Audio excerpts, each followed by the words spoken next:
नमस्कार, आप देख रहे हैं अब तक न्यूज टीवी चैनल। मैं हूं आपके साथ खुशबू। कन्नौज विधानसभा क्षेत्र छेबरामऊ की नगला सधारी में आज आजाद समाज पार्टी भीमराव के तत्वावधान में बाबा साहब डॉक्टर अंबेडकर के महानिर्वाण दिवस पर श्रद्धांजलि सभा का आयोजन किया गया। कार्यक्रम में बड़ी संख्या में कार्यकर्ता व पदाधिकारी मौजूद रहे। कार्यक्रम के मुख्य अतिथि मंडल प्रभारी छबिराम जटौ ने बाबा साहब को भावभीनी श्रद्धांजलि देते हुए कहा कि आज के ही दिन बाबा साहब हमें छोड़ के गए थे। यह दिन हमारे लिए अत्यंत प्रेरणादायक है। विश्व के कई देशों ने उनके सम्मान में अपने राष्ट्रीय ध्वज झुकाए थे। बाबा साहब जैसा न कोई हुआ है और न कभी होगा। उन्होंने आगे कहा कि बाबा साहब का संदेश शिक्षा शेरनी का दूध है, इसे जो पिएगा वही दहाड़ेगा। आज भी उतना ही प्रासंगिक जिलाध्यक्ष प्रभात गौतम ने कहा कि बाबा साहब शोषित, वंचितों और महिलाओं के मसीहा थे। उन्होंने दुनिया को सर्वश्रेष्ठ संविधान दिया। हमें पूजने से कुछ नहीं मिला, हमें केवल उनके बताए गए मार्ग पर चलना होगा, तभी समाज का भला हो सकता है। उन्होंने आरोप लगाया है कि बीजेपी SIR लागू कर अब वोट खत्म करना चाहती, जो संविधान विरोधी है।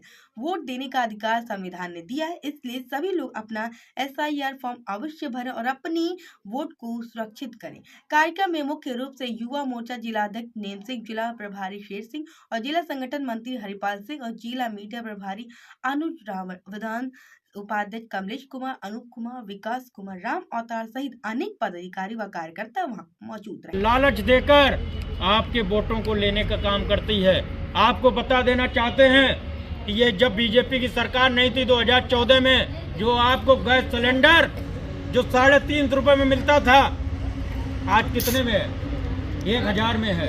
1000 में है। जो आपको डीजल पेट्रोल 50 और 55 रुपए में मिलता था, आज 100 रुपए में है। तो ये किसको लूटने का काम किया जा रहा है? ये हम आपको लूटने का काम किया जा रहा है। इसलिए आप लोगों को सचेत रहना पड़ेगा, सोचना पड़ेगा कि हमारे बनाए हुए, बाबा साहब के बनाए हुए संविधान को कौन खत्म कर रहा है।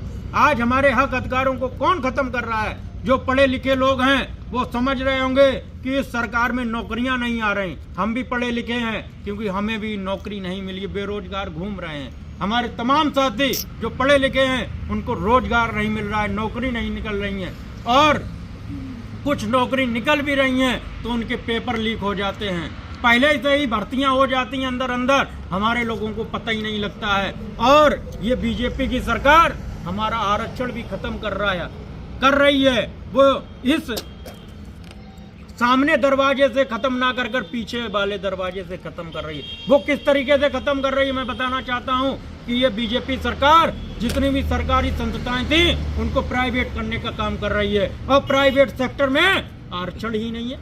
आरक्षण नहीं है, आपको नौकरी कहां से मिलेंगी? क्योंकि ये बीजेपी की सरकार आपको अवसर नहीं देना चाहती है। जब आपके पास अवसर नहीं होगा तो आप कहीं के नहीं होंगे।